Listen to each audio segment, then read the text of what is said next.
নমস্কার বন্ধুরা, আজকে আবার ফিরে এলাম তোমাদের সঙ্গে আর একটা দিনের কথা নিয়ে। তারিখটা আগেই দেখেছো, 14ই জুলাই 2025। আমরা সবাই সকাল সকাল ঘুম থেকে উঠে গেছিলাম, একটা জায়গায় যাওয়ার কথা ছিল আমাদের। তাই প্রথমত সকালে আমরা এসেছি কচ্ছপ দেখতে, কিন্তু ওই যে দেখতে পেলে একটা পিকক আমরা উঠতে দেখলাম, ওইখানে ডালে বসে আছে। এটাকে দেখতে পেলাম। যাক, কচ্ছপ দেখতে এসে অন্তত জীবনে প্রথমবার সামনাসামনি ময়ূরটাও দেখা হয়ে গেল, একটা ভালোই ব্যাপার। তো এটা ছিল 14 তারিখ। আমরা দাদার গাড়িতে করে মোটামুটি সবাই চলছি আমাদের গন্তব্য। জায়গাটার নাম চিত্তরগড়। হ্যাঁ, চিত্তরগড় অর্থাৎ রাজস্থানের দিকে আমরা চলছি, মধ্যপ্রদেশ থেকে রাজস্থানের দিকে। একটা মজার কথা তোমাদের সাথে শেয়ার করি, যে আমি যেদিন থেকে মধ্যপ্রদেশে এখানে এসেছিলাম সেদিন থেকে আমার কোনো আইডিয়াই ছিল না যে এরকম ঘোরার কোনো প্ল্যান আছে, কিন্তু আসার পর থেকে দেখছি সবাই ঘুরতে নিয়ে চলে যাচ্ছে। প্রত্যেক দিন মোটামুটি ঘোরাই হয়েছে। তো ঘোরার আজকেই দ্বিতীয় দিন তোমাদের সাথে শেয়ার করছি। আর আমার যাতে ফোনের স্টোরেজটাও একটু কমে যায় তারও চেষ্টা করছি এই ভিডিও আপনাদের সাথে শেয়ার করার মাধ্যমে। জোকস অ্যাপার্ট, তো রাস্তা দিয়ে যাওয়ার সময় অনেক দৃশ্য আমরা দেখলাম। তার মধ্যে এই আরেকটা অত্যন্ত চোখে ফোটার মতো একটা দৃশ্য, যেন পাহাড় ওইদিকে রয়েছে, খোলা মাঠ, এবং মাঠে দেখলেই দেখা যাবে যে কোথাও ডাল, কোথাও মন্দির, কোথাও তোমার সোয়াবিনের চাষ হয়েছে, আর জঙ্গল জঙ্গল। রাস্তাঘাটের ওপর দিয়ে গরু মোষ তো চলতেই থাকে। এরকম জঙ্গল, পাহাড়, গরু মোষ, মানুষজনের কিছু গাড়ি, মোটরসাইকেল, আর চাষবাসের ক্ষেত আর মন্দির, এগুলো দেখতে দেখতেই আমরা অনেক হাজার কিলোমিটার ওপরে উঠে রওনা দিচ্ছি আমাদের মেন গন্তব্য, যেটার কথা এখনো বলিনি। আর লেট করেও লাভ নেই, তো বলেই দিই, জায়গাটার নাম হচ্ছে সাওয়ালিয়া শেঠজি মন্দির। হ্যাঁ, এটা চিত্তরগড়েই অবস্থিত।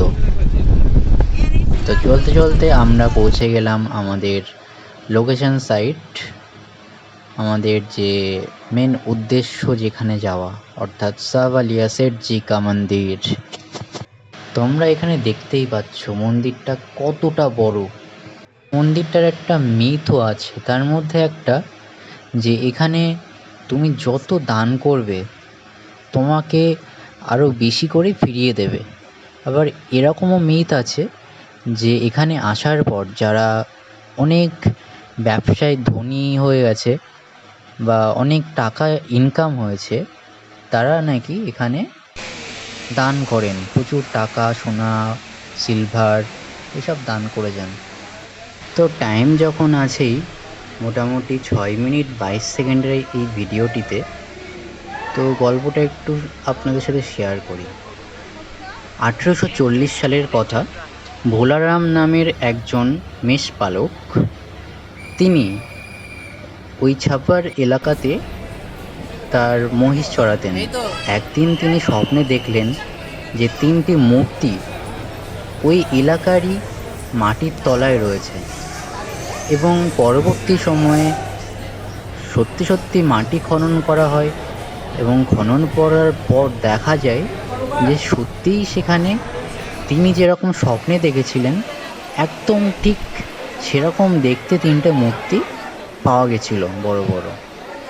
আসলে এই 3টে মূর্তির মধ্যে সবগুলোই ছিল কৃষ্ণের, আমাদের দেবতা, হিন্দু দেবতা কৃষ্ণের মূর্তি।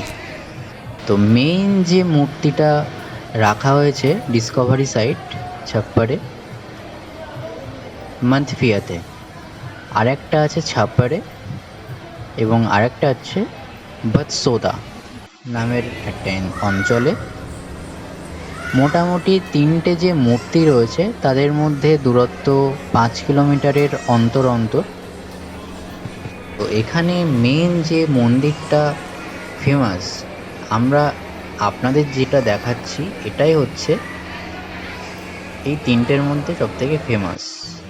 এখানেই সবাই দান করে যান বা আসার পর অনেকে তাদের ব্যবসায় প্রচুর লাভ করেন বা ধনসম্পদের যোগান হয়।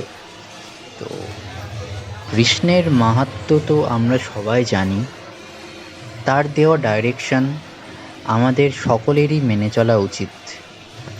এই জায়গাটিতে এসে আমরা খুবই গর্ববোধ করছি। 1840 সালের কারোর একজন স্বপ্নে পাওয়া সেই 3টে মূর্তির মধ্যে একটা জায়গার আমরা এখানে এসেছি। আজ 2025 সালের কথায় এটা, যদিও ভিডিওটি করছি 2026-এ। বেসিক্যালি রাজস্থান, গুজরাট আর মধ্যপ্রদেশ থেকে এখানে আসে। তো ভিডিওটি দেখার জন্য অসংখ্য ধন্যবাদ। পরবর্তী সময়ের অন্য কোনো মন্দির নিয়ে আপনাদের সাথে আসবো আবার। আপাতত আমাকে বিদায় দিন, ধন্যবাদ। সবাই ভালো থাকবেন। আর যাওয়ার আগে কমেন্টে একটা ফুলের নাম বলুন তো, আমি তো প্রথম দেখলাম, আপনারা জানেন কি না?